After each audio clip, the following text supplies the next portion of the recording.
Hey, I see you guys are back for part 2 of answering fan mail. Last week we started answering some questions from Tabitha, who wrote to us through Facebook. She had a number of questions, and we decided we were just going to answer them all. Actually, when this was recorded, Andrew was on the road traveling with his wife Sarah, and so we decided to record this at like 6 in the morning. Andrew had to go out at like 5 in the morning and buy a headset so that we could do this phone call. So there are some rough spots, some technical difficulties, but overall, we're really excited to share our advice with Tabitha and anyone else who might have similar questions. So let's just go ahead and jump right back into the conversation. There's one more question that we got from Tabitha. Hold on, let me go back. What was it? I'm trying to remember what it was off the top of my head, but it's now 7 a.m. I think Doug is awake. He slept all night. So the life of this night shift nurse is that I think that I'm going to try to twist his arm into getting breakfast while it's still early and the football nonsense hasn't begun yet. But hold on, before we... Adrian, isn't that crazy? The fact that you have to worry about football nonsense at 7 a.m. when the game is at Well, here's the thing. PM. I also... No, well, okay. So, yes and no. Up until about 3 seconds ago when you said that, I didn't know it was an evening game, which means I want to send my condolences and thoughts and prayers to my coworkers who will be driving into work for night shift tonight. I will not be there with you, but I'm there in spirit. There, how's that sound? Everybody was going to punch me in the nose next time I step into the unit. Yeah, the other thing is that Iowa City goes back and forth. Some years it's really chill and I'm really pleased with the level of responsibility I see. And yet also I totally, honestly, okay, so my Brad, our other fella who's been on the show with us, our other co-creator, he basically, he's from the East Coast. And when he traveled here initially, he was here from like January to June. So he experienced zero Iowa football culture. Well, a few weeks ago, I think it was like the first home game that we had, we were leaving the hospital. It was like 7:45 in the morning. And I joked and I said, let's see how many people we see in black and gold striped overalls. People wear black and gold vertical striped overalls on game day. And I was like, let's count how many we see while you drive me back to my house. And he laughed and he was like, okay. And no sooner than he finished like kind of rolling his eyes at it, 4 people crossed in front of his car at the crosswalk wearing said striped overalls. So the streets of Iowa City are going to bleed black and gold today. You will see people in every type of Hawkeye t-shirt, some that are cool and condoned by the school, and others that you're like, okay, clearly you made that because that's the most offensive thing I've ever seen. Yeah, it's going to be wild. University towns, it's like they're asleep during the week. And then when game day happens, all the crazies come out. And it's the booze. It's the booze. I'm going to try not to be disparaging, but that does bother me a lot, is the level of drunkenness that I've seen with my own eyes. And oftentimes it's the adults that are behaving the worst and not the college students. Although there's a fair number of college students that I would say are not brought up right. Oh yeah, well. I mean, don't get me wrong, Adrian. I've been totally wasted. I'm not going to lie. I did it once too. Once, yeah. I literally tailgated once. I can tell you about it sometime. We're not going to talk about it tonight. All the places we've been to 3 major university towns. Minneapolis. Well, maybe not Minneapolis so much. They have the Vikings, but yeah, and that's a big city too. Like, oh yeah. Well, Madison, for instance. They have the Wisconsin Badgers, and there are scrub tops with Wisconsin Badger stuff. People will wear red on game day. There's actually a Badger Saturday or Badger Sunday that I have yet to experience in Madison, but people are like, you better experience Badger Saturday before you leave. I'm like, whoa, okay. Is that where your parents just badger you about going to the football game? Right. I'm not signing anything. I'm not joining any groups on Badger Sat. Don't try to convert me to a Badger. I mean, I don't honestly, I don't have any love towards the Hawkeyes or the Badgers. Sorry, folks. You know, I love my school as an institution of education. I have some issues with it, but I think I have issues with higher education in this country in general. But I have pride. I love my hospital. I wouldn't work anywhere else right now. You know, I'm not permanently locked into working there till I die at the bedside, but I do have a lot of pride for where I work. I proudly tell people that I am a nurse at the university. But I also know that certain hours of the day, like if the game is going on and people are at the stadium, I can travel freely about my town. But there are, because of the nature of the way the campus is set up and the fact that the stadium and the hospital are literally like butt to butt, it makes driving difficult. So I don't want to end up in traffic for an hour when I just wanted to run to Hy-Vee that's like a 4-minute drive away. We actually had friends visit us once when we lived in a cul-de-sac, and they were almost out of gas, and it was a little bit, you know, it wasn't crazy long distance, but because we lived so close to the stadium at that time, they basically got trapped in our neighborhood. So they had the choice between sitting in traffic and running out of gas while waiting to get through the light on the way back to the interstate, or just kind of sitting there until all of the stadium traffic was gone. And so it reminds me one morning or one after it reminds me one time. Jiminy. So one evening when I was taking Sarah to work, it was game day. We were running a little late. And by late on game day, I mean an hour before work starts. Mm-hmm. We get up to the main drag right before the university. Sarah had to walk a mile to get to the hospital. They're paramedics. I mean, come on. I mean, this is an issue that everybody feels at the University of Iowa Hospital, but I don't know. It's like whoever designed that crap needs to be slapped. I'm sorry. You gotta have urban planning is important, and you know, when you have some of these old universities, when the stadium has been there for the last however many decades, we can't just pick up the stadium or the hospital and just move it. So we got to make do. We got to be good neighbors. So I'm just asking everyone for the rest of the season and for all of the seasons, be respectful on your campus. You know, like whatever. I'm not going to get into that. I'm not going to preach to the droves of people that are probably already on their roofs with their PVRs. I'm telling you, they're already there, Adrian. They were there at 5 this morning. And actually, I'm tempted to go out and take some photos and post it as the image for this episode. You know they're there. I mean, it's totally. It's totally all right. begun. So I wanna get us back on track for just a second, because I was like, we answered all her questions. We answered one of her questions. So let's just do here. I'm gonna watch the clock, and we're just gonna do maybe 3 or 4 minutes on each of these topics. So Tabitha, we'll do a good job here, but we're gonna rapid fire this for real. Feeling stuck in a shitty job. Andrew, you're in the hot seat. Go. What do you do when you feel like you're stuck? I mean, the simplest answer is quit your job. Get unstuck? Get unstuck. I think it's really important as a nurse that as you go through your career that you have a running resume that you're updating. So that way, if you decide I need out now, you don't necessarily have to be like, well, I don't have a resume, and when did I go to clinical? Yeah.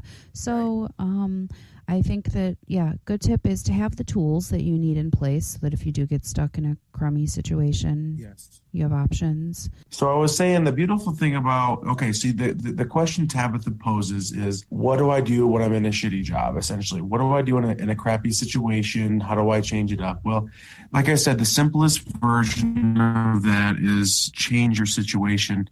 I was in PEDS clinical rotation in nursing school, and one of the things that I had a family member of my patient say, if your life is stagnant, change it, because we were talking about kind of life goals, kind of a random place to talk about this stuff. So I'll give you my story, Tabitha, which was I was unhappy with our current job. I liked the people I was working with. I liked the University of Iowa, but it was no longer satisfying me. I felt very comfortable. I was understimulated and I needed change. And I guess I didn't know that I needed change until I came back from our honeymoon in Scotland and came back to our normal life. And Sarah and I were like, wow, we are not digging this as much anymore. And it just so happened that a travel nurse was working on the units and we started to basically pick his brain on what's going on. And we're just like, wow, we want to do this. And we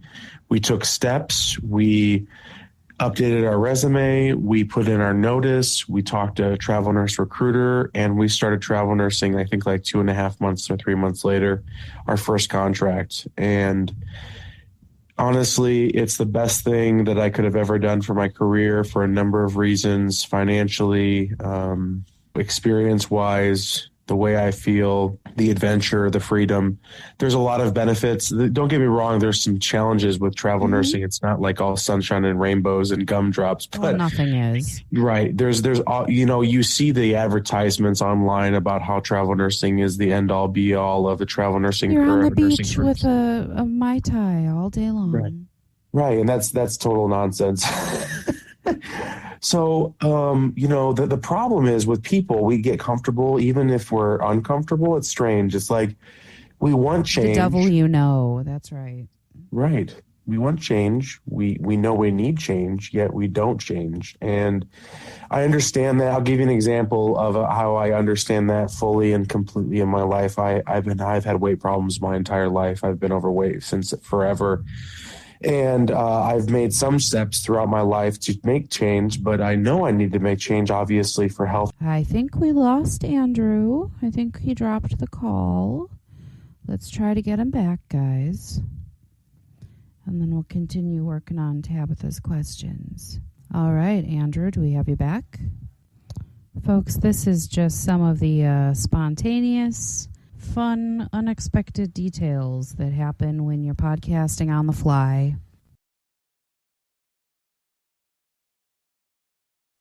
Technology sometimes. Yeah, we're recording again. All right, you guys, we are back with some minor technical difficulties.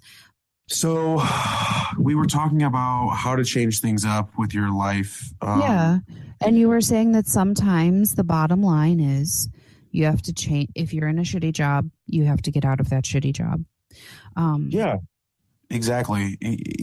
I understand the predicament of being comfortable and having challenging life circumstances and the uncertainty of quitting your job. But if you want to talk about quality of life, I was thinking about Field of Dreams, but you remember with Kevin Costner when the voice was like, "If you build it, he will come." Do you remember that part? They will come. They will come. I thought he will come. Anyway. No, it's the whole fucking baseball team, dude. Right. But he was like, but the point is, I feel like if you seek it, it will come. You know, if you seek opportunity and you set yourself up to look for it and change your stars, essentially. I am a reflection of that. I do a lot of things intentionally. I get out there. I put myself out there, just like you're doing, Adrian, with this podcast. And doing stuff like this creates opportunity. So if a person, the bottom line, if you don't like your job, why stick with it? Even if you have to get out of your specialty, or hell, if if nursing isn't for you anymore and you've exhausted all possible options, you know what? Then maybe it's time to take a break. Mm-hmm. So all valid things. I want to address very quickly this cynical, more reality based, because I know that there are nurses that, for example, are anchored down. They have kids in school.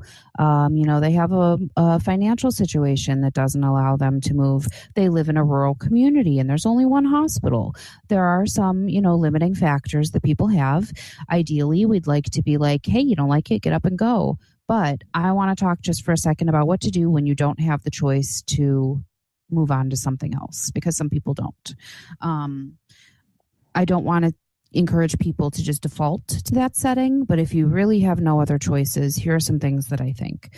First of all, identify, why do I feel that this job is shitty? Okay. What are the factors that contribute to my not liking it? Is it the management? Probably can't do much about that. Is it the staff? Probably can't do much about that, but you might be able to schedule yourself on different days. You might be able to, if you do self-scheduling, look at the self-scheduling. Don't put yourself with them. Do things to minimize your exposure to the thing that makes your job hellacious. Okay, so now say none of those factors are it. Say it's the actual load. You're short-staffed. You've got a high patient acuity. You can't afford to drop how many hours you work, and you've got to make do. Okay, so then what I'm going to say to you is now you're basically running damage control mode. And this really is the point where while you're running damage control, you want to do what Andrew said and assess whether or not this industry and this job is something that you can sustain long term. You can't pour from an empty cup. So if this is constantly sucking you dry, you might need to recognize that there are no other options for you there. However, if it's like you can't stand working with this one person, if it's severe enough, you go to your management and you say, I'm having some troubles. I love my job, but this factor is making it difficult. Okay. And if you don't have that choice, then you need to find ways to keep your own chill, your inner chill. Do you need anti-anxiety medication? Do you need to debrief with a counselor on a more regular basis? Do you need to find allies in another department or on a different shift that you can ask for advice? Also, are you the problem? Is the problem you? Is the reason your job is shitty because you can never say anything positive throughout the course of the day? Are you looking at the world through? Are you burned out? Are you not doing good self-care? Are you hydrated? Are you well fed? Are you rested?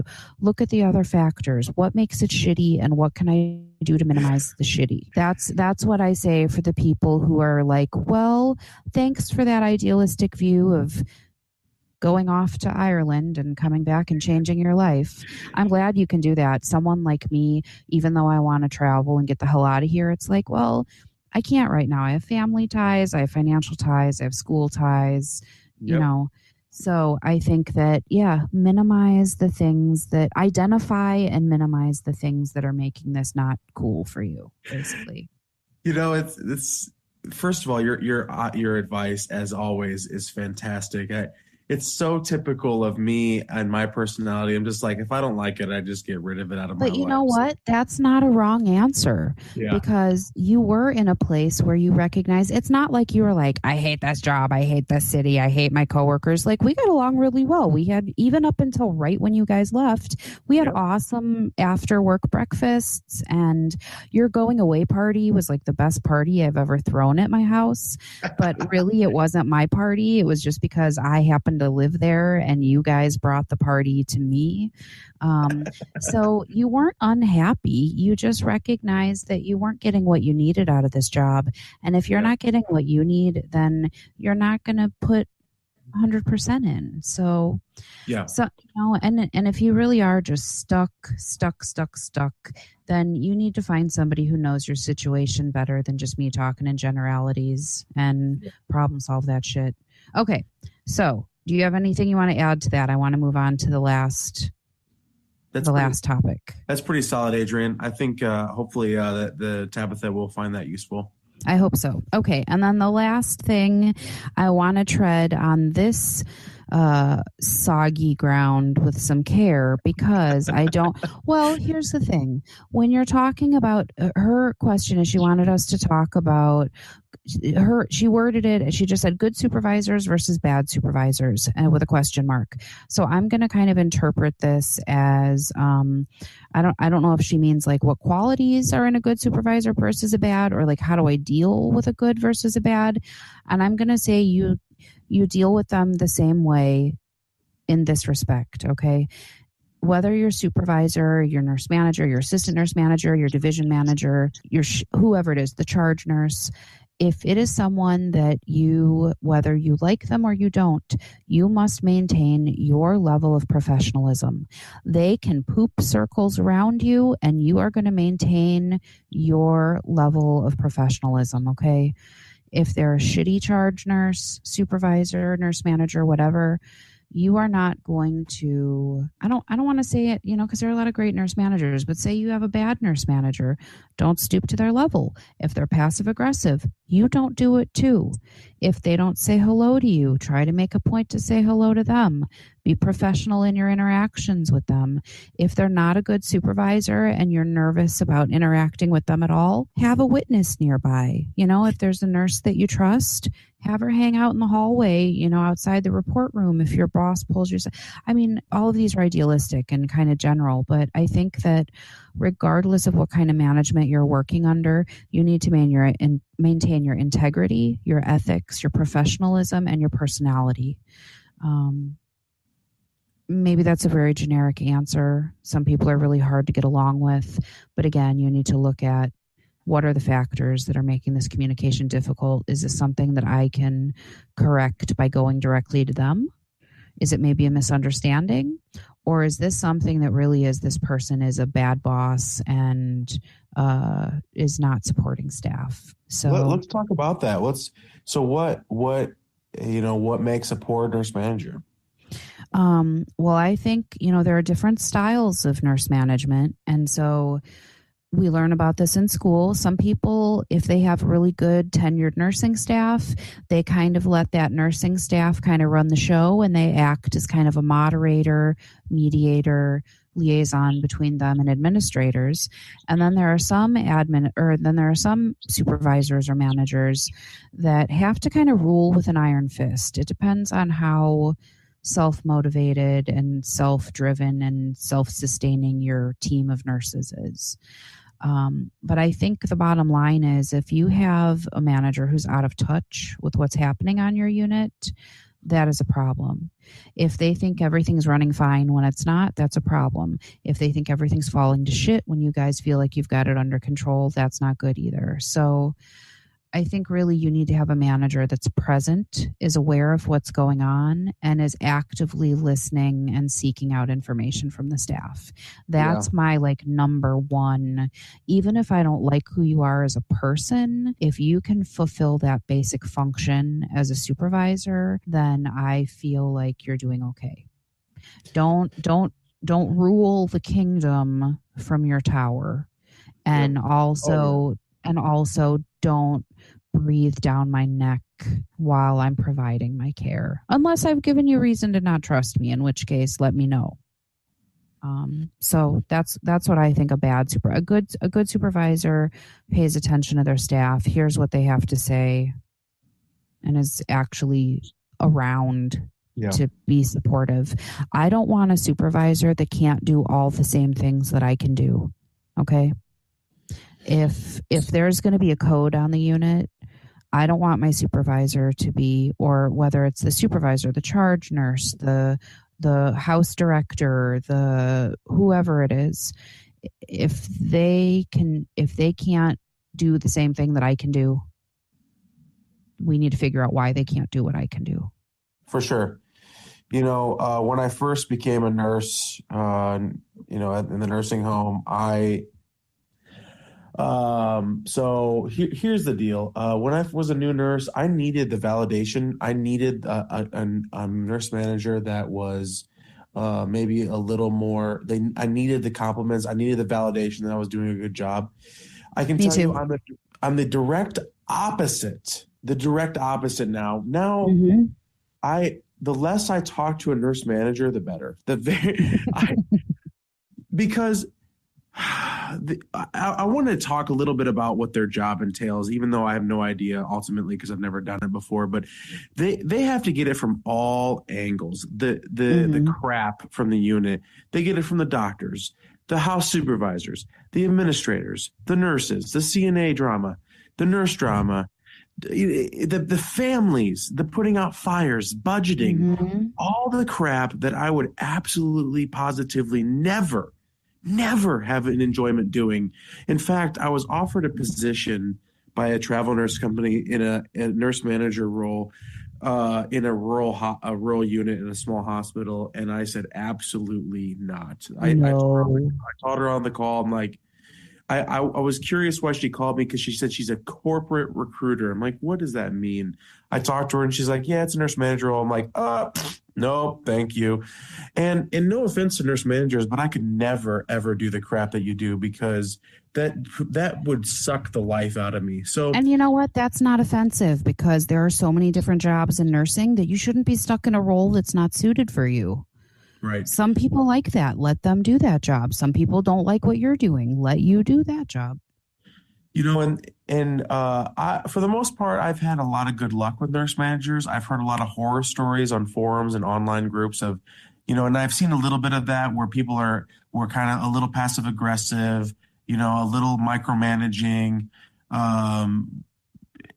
really hyped up on the Press Ganey scores and patient satisfaction, which is important, but they felt very out of touch sometimes with the unit's culture, which is not entirely their fault because they're not really working on the unit. They're working in their meetings or whatever they do when they're not on the unit, budgeting and all that crap, Right. doing scheduling. So it's not their fault because they just don't have a feel to the, like a pulse to the unit. But I've seen managers that were very in tune and knew everything what's going on while balancing that, not being too micromanaging, allowing the, unit leadership, like the charge nurses, to really take that leadership role on the unit and having the nurse manager really allow them to do that and be more of the mentor and guidance when there was really a significant issue.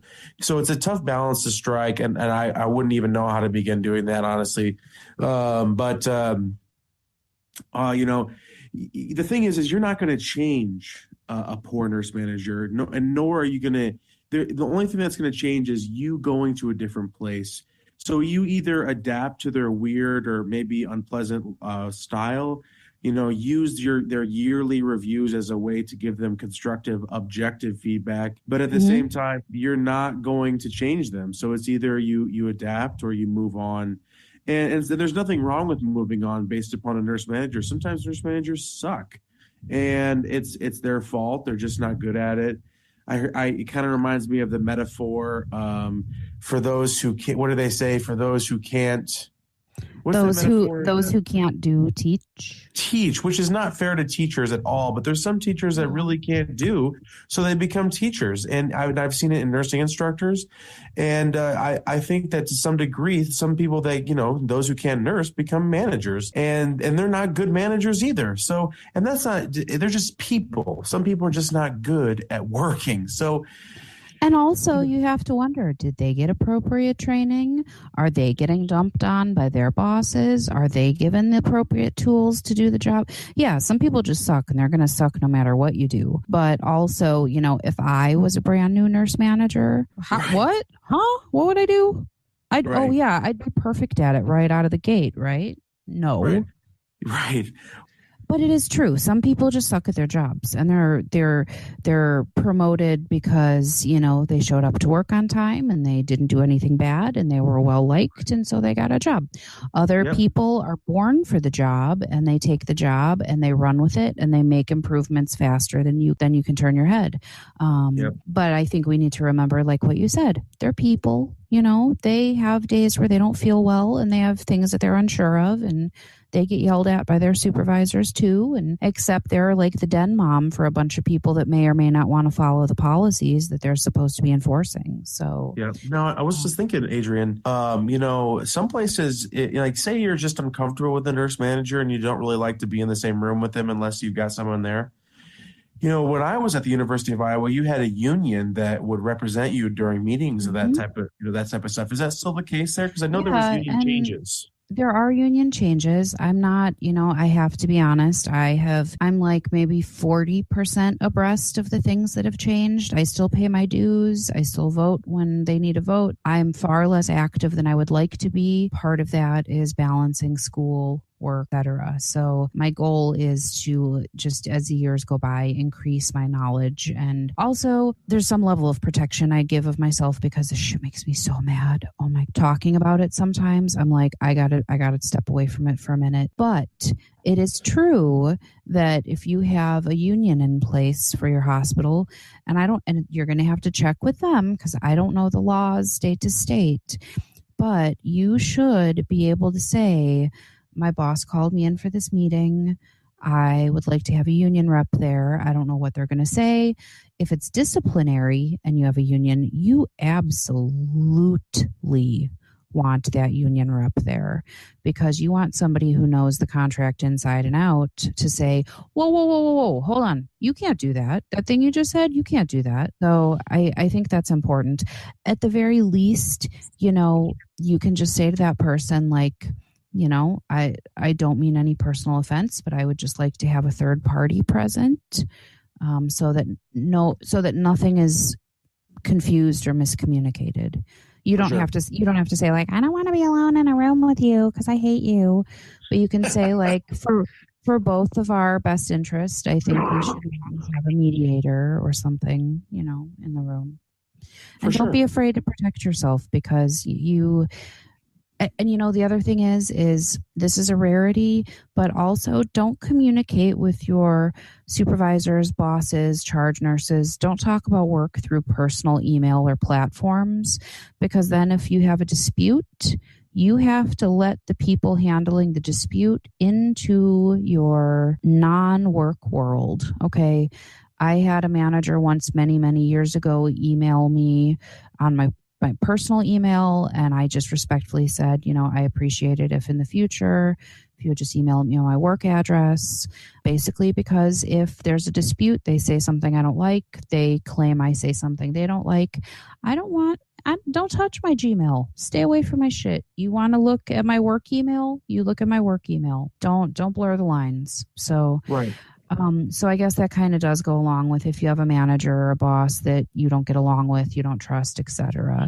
Keep your communications professional and public, in a sense that public, like not in a broom closet after everyone's gone home and It's funny you say that blurring of professional lines, and I know we're going off tangents about your question with Tabitha, but I recently was friended from a nurse manager that I worked for, and I was very on the fence about how to handle this situation. Normally, I would ignore the friend request on Facebook because I'm like, nope, I do not want them in my personal life.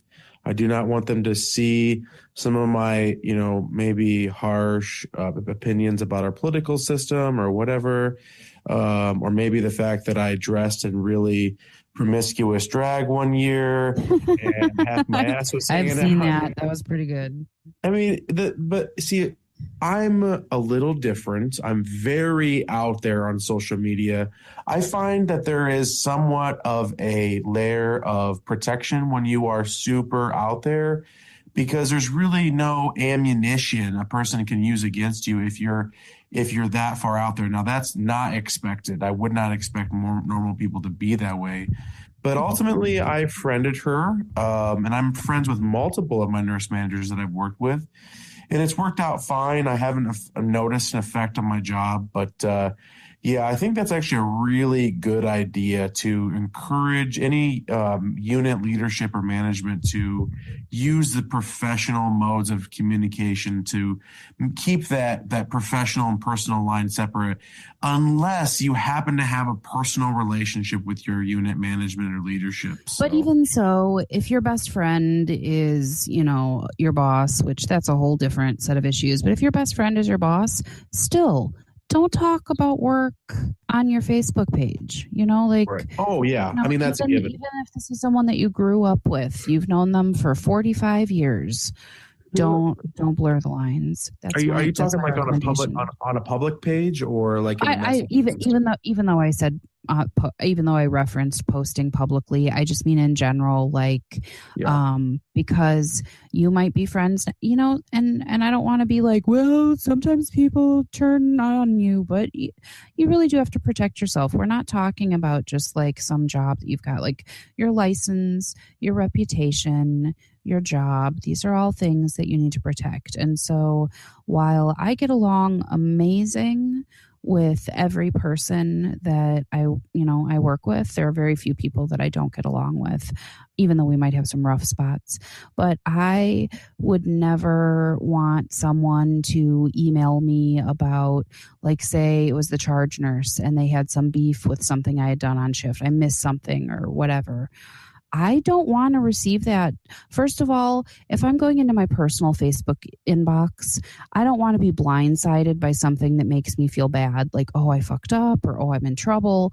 I don't want to be afraid to open up my social media because I don't know if I'm going to get some work email about some nasty gram about something I didn't do or did do or whatever. Yep. But then also, if that relationship turns sour, people grow apart, people backstab each other, good people make bad decisions and mistakes. I don't want that relationship to be sour. And then suddenly that person was like, well, on Facebook, she said, blah, blah, blah. Like, don't. I love your social media voice. It is. I'm kind of an animated character. I have a voice for every occasion. I have a face for radio. I have a voice for it too. You really do. Honestly, everybody that I've talked to and that has listened to our podcast, personally, it sounds, your voice is so soothing. I hear it over and over and over again. This is why I'm so good with patients that are anxious, because I don't bullshit either. It's not like I go in there and I'm like, I'm going to be your friend and talk in a soothing voice, and then I'm going to go out and bitch about you. Like, genuinely, I'll go into people and I'll be like, you're safe. You're fine. Yep. I'm watching, and I credit that with working with autistic adolescents by myself in a home setting for years. You learn de-escalation techniques very quickly when you're in that kind of setting. I believe it. I definitely believe it. Well, I can't do it in my personal life though. So right. Well, we have multiple hats, right? What we show through social media, but I think that how I am currently on this podcast is exactly how I would be if you were to meet me on the street. Same. I am no different. My opinions, I might tone down some of my opinions a little bit just to, I don't know, you can get really negative and really harsh really quickly. Mm-hmm. So I try to just keep it a little lighter on these things, just because, the world is so heavy right now, and we want to keep it light and interesting and heartfelt and warm. And I just appreciate the opportunity. I love the fact that people are starting to really catch on our podcast. Have you noticed some of that? I have. I've been, watching our statistics. We're getting, and a lot of the feedback I'm getting is either in private messages or it's not very public. And the social media Pavlovian dog in me wants the every show I'm like, give us likes, subscribe, comment. Like, it really is kind of like I'm salivating for the positive feedback, the notifications, but really I'm just happy that people are paying attention and sending us questions and people at work. Here's the other thing. I want to say this real quick. And we're getting pretty long in the tooth here for this podcast session, so I think we should wrap it up now that we've got the questions. I say that we need to wrap it up as I fucking ramble, but and I've since forgotten what I was going to say. Thank you for listening to Bedroom Chronicles. Oh no, I was going to say I really do. I love all the feedback. I love that people are listening, and we're going to keep doing this for as long as we can sustain doing this. I think we're doing pretty good.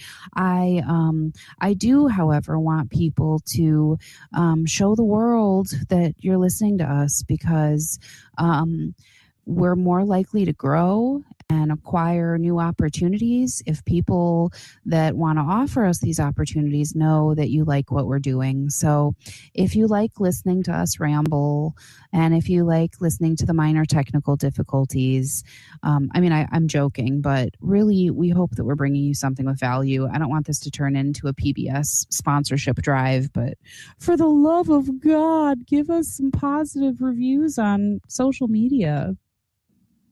Oh, heck yeah. And yes, I don't know what I was going to say. I zoned out there a little we've bit. Been on the phone, or we've been on the phone. I just said we've been on the phone. Okay, it is almost 8 in the morning. It's 7:57 in the morning. I think we've said all there is to say for one night, one morning. Oh yeah.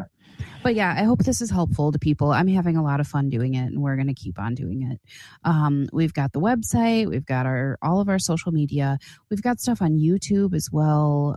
Yes. We've got a few little things on there, so just pay attention. We're growing every day. I learn something new, and and we're also going to bring on some guests. I'm not going to say who because I don't know who we're going to have, but you guys, there's lots of secret stuff. Talk with us, be our friends, come on the show, please. The last thing I would say is, people are going to start to catch us on AllNurses, and we've had an opportunity to talk with some of the administrators over there, and they're really interested in learning more about our podcast. Some of the admins that I've talked to, they've listened, and so they're going to let us post our podcast on their forum. And if anyone doesn't know what AllNurses is, I have been a member over there for like 8 or 9 years when I was a pre-nursing student, when I was just scouring the forums for information on how to do anatomy and chemistry and physiology well before the nursing program. It is a fantastic resource on all fronts, even all the way up to the advanced practice nurse practitioner level, CRNA level, and everything in between. There is information for you as well. So keep a lookout for AllNurses because we will definitely be on there. It's a fantastic resource. And I got to tell you, I was late to the AllNurses game.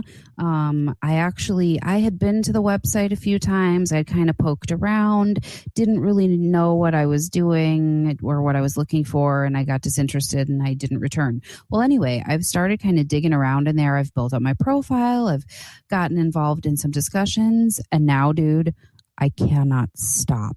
Like, this is...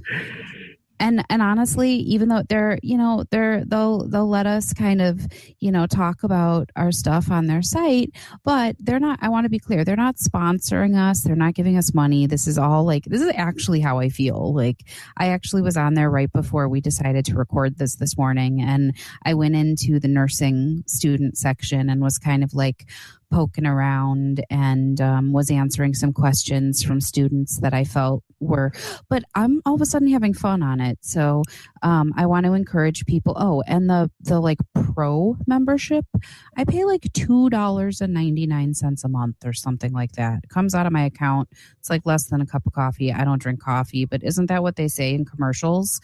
For less than a cup of coffee, for less than a $9 Starbucks drink, you too can join AllNurses.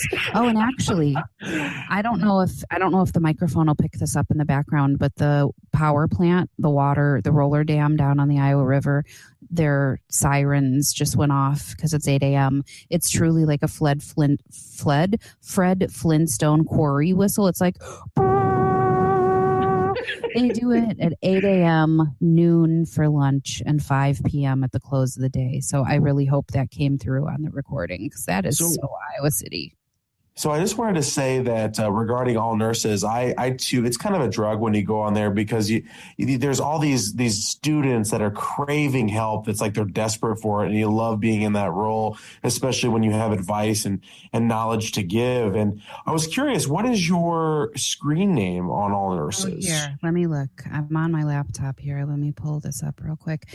I think it's my real name. Let me see. Dead air, I don't care well, about I was the just dead. say, I am Nurse Drizzles. Nurse Drizzles. I like it. That's awesome. Mine's predictably Andrew Craig RN. That's good. That means you can be found. That's right. My first name doesn't roll off the tongue like Drizzles does, so I like Nurse Drizzles a lot. That's a real life nickname too. So. Now, isn't that your blog name too? So yes, my blog name is Night Nursing Nuances. But the URL, because I don't pay for my own URL, is actually nursedrizzles.wordpress.com. Gotcha. And I've been kind of posting on that like a crazy woman lately. I've done a bunch of posts, and actually I post. Here's the other thing. For anyone who's blogging or posting or trying to get their stuff noticed. So I went on Twitter in the middle of the night last night and was reading some posts and trying to get engaged in some discussions. And this woman, like a couple, weeks ago, was like, "I'm looking for nursing web or nursing blogs. Does anybody write a nursing blog?" And I don't know who this person is, but I just was like, "Hey," I replied and I said, I'm an American nurse, because she's in the UK, I think. And I was like, "I'm an American nurse and I have a blog if you're interested." Well, what I didn't notice was that when she wrote her original tweet, she posted it to like a major like nursing organization over there.